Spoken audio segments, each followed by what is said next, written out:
Hi, and welcome to the Universe Guru. Today we'll talk about the want versus need model. This is something that is very common, right? A lot of people use for any kind of budgeting. It's a very common budgeting tool that you start off by listing your wants and the needs, and the idea is that you kind of limit yourself to the needs. The wants are kind of luxury things, so you say, okay, I'm going to cut it out, and that's a very common tool used to get ahead on your budget or any kind of plan or financial plan. And it's also a lot of times, related to financial responsibility, right? I'm financially responsible, so I'm just focusing on the needs and not looking at the wants. And it's kind of like similar to extreme budgeting, right? So extreme budgeting, you may use that as a tool to get out of a hole. If you're in a hole, maybe you can use this to get out, and then later on, but do you sustain that or not, right? And then the question is, how does it relate to minimalism? Is that the same thing as minimalism? And unfortunately, a lot of people actually think that. A lot of people think that by definition, since minimalism is all about having less, so if you're going to have less, wouldn't you focus on the things that are needs rather than wants? Because you won't have, the time or space or money to accommodate the wants, right? This kind of looks like conventional wisdom, but is that true or not? And the answer is it's not. Actually, in fact, it's the opposite. Well, I wouldn't say it's the opposite, but it's not true because it's a completely different model, and minimalism mindset gives you a completely different model than the wants versus needs. In fact, it will challenge and the model completely, and it will redefine what needs and wants is, and will give you a whole different lens to slice this.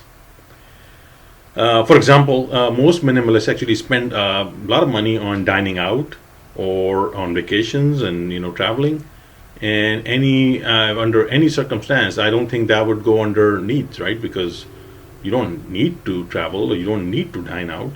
So how are they doing that, right? So the point is, it's not that model at all. In fact, even buying better quality products, a lot of the minimalists actually buy. When they buy, they only obviously they buy things that brings them happiness and value, and the value could be both because it serves a need, or the value could be because it brings them happiness, right? And so when they buy, they actually try to buy a good product that is a quality product because they're using it, they want it to last. And so from that standpoint, also it may look like they're buying more product than is needed. Actually, it's not true. It's actually more cost effective to buy, in many cases, a better product. So again, it doesn't look like conventional wisdom. Also, the wants versus need model is not very sustainable, right? So because if you are only looking at the needs, maybe you can do it for a little bit. Like I said, if you're trying to dig yourself out of a hole, maybe you can get there, but it's not sustainable. Eventually, you'll have desires where you want to spend money on something that is beyond just the needs, and therefore it's not a sustainable model. And in most cases, it'll actually not make you happier. So if you're doing it because the most important objective is to be happy, and if you're using a tool that is not making you happier, whereas minimalism actually makes you happy, most of the minimalists you talk to, they're actually happier than before they were minimalist. So it's a completely different model. It's the minimalist makes you happy. The wants versus need not necessarily makes you happy. In most cases, it will make you unhappier. And contrary to common wisdom, minimalism is actually less restrictive. A lot of people stay away from minimalism, or even if they act like minimalists, they are concerned about tagging themselves minimalist because they think that by doing so, minimalists have a more restrictive lifestyle and they don't want to commit to that. And actually, that's not true. Minimalism is actually less restrictive than most other models. And the reason for that is because the minimalism is all about being more self-honest. You ask yourself what brings happiness to you, and it's more intentional. So even if you look at the wants, minimalists will get things that they want, but they'll be careful about what they want, not what other people want or what other people think that you should want. So you don't care about the Joneses, right? What society tells you that you want, you actually just focus on what brings you happiness. So it is wants versus need, but it's a more honest model, and that's the reason why it works. and that's the reason why it's more sustainable, because again, like I said before, it is happiness now.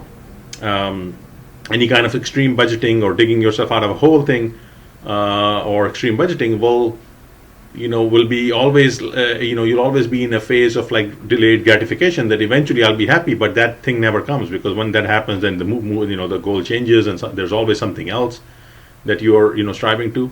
Whereas the minimalistic lifestyle is about happiness now, and you're content with what you have, and because what you have is your choice, right? And so therefore, I've never seen minimalists complaining about status quo, because they've defined it for themselves, right? They haven't let anybody else define it. They've defined it, so it doesn't make sense for them to say that I'm living this lifestyle, I'm not happy. Then why did you choose that lifestyle, right? So that's the reason why most minimalists, and since this is a kind of a relatively new movement, but there are very few minimalists that are kind of minimalists from day one, right? So most of them are converted minimalists, and which even gives you better data point, because you know that they are staying there because they know that they're happier that way, as opposed to the way they used to be before.